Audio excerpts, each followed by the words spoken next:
Assalamualaikum warahmatullahi wabarakatuh. Perkenalkan, nama saya Pujiana. Saya dari Prodi PBIN semester 1 dengan NIM 4421022 dengan mata kuliah Teori Pembelajaran UTS 2021.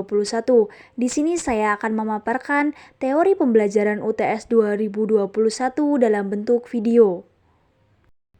Yang pertama, pengertian belajar.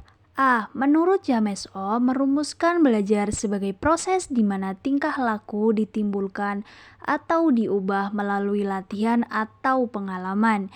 B. Secara umum, menurut Imron, tahun 1996, halaman 2, belajar adalah suatu upaya yang dimaksudkan untuk menguasai atau mengumpulkan sejumlah pengetahuan.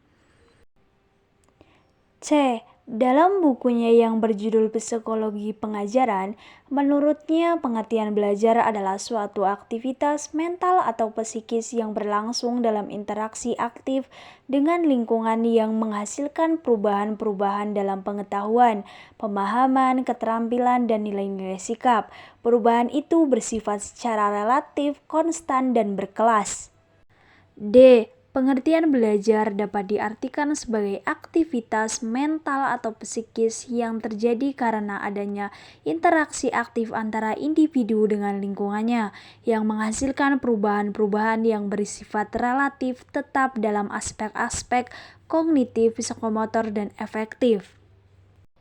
Selanjutnya, pengertian belajar adalah suatu proses atau upaya yang dilakukan setiap individu untuk mendapatkan perubahan tingkah laku, baik dalam bentuk pengetahuan, keterampilan, sikap, dan nilai positif, sebagai suatu pengalaman dari berbagai materi yang telah dipelajari.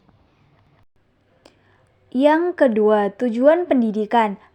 Tujuan umum adalah pencapaian yang dicapai oleh pendidik terhadap peserta. Contohnya, ujian akhir atau ujian pertengahan.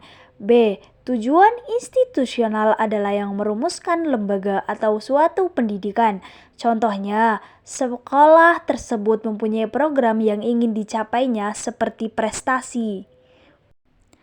C. Tujuan kurikuler adalah yang merumuskan guru bidang studi yang sesuai dengan disiplin ilmunya, contohnya guru-guru yang sesuai bidangnya.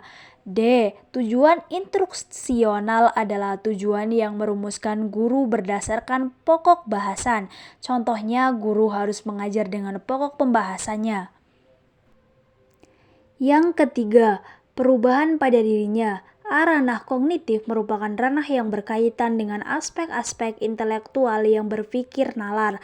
Contohnya dalam ranah kognitif, sejauh mana peserta didik dan pada level yang lebih atas, seorang peserta didik mampu menguraikan kembali kemudian memadukannya dengan pemahaman yang sudah ia peroleh untuk kemudian diberi penilaian pertimbangan.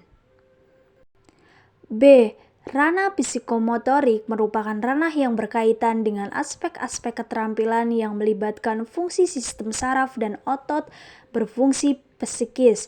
Contohnya, ketika peserta didik telah memahami dan menginternalisasikan nilai-nilai mata pelajaran dalam dirinya, maka tahap selanjutnya adalah bagaimana peserta didik mampu mengaplikasikan pemahamannya dalam kehidupan sehari-hari melalui perbuatan atau tindakan.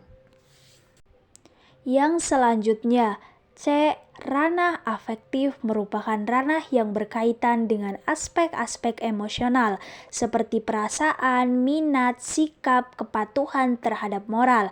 Contohnya, dalam ranah ini peserta didik dinilai sejauh mana ia mampu menginternalisasikan nilai-nilai pembelajaran ke dalam dirinya. Ranah ini erat kaitannya dengan ranah tata nilai dan konsep diri.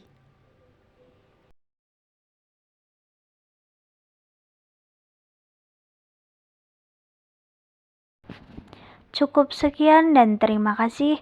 Kurang dan lebihnya mohon maaf. Wassalamualaikum warahmatullahi wabarakatuh.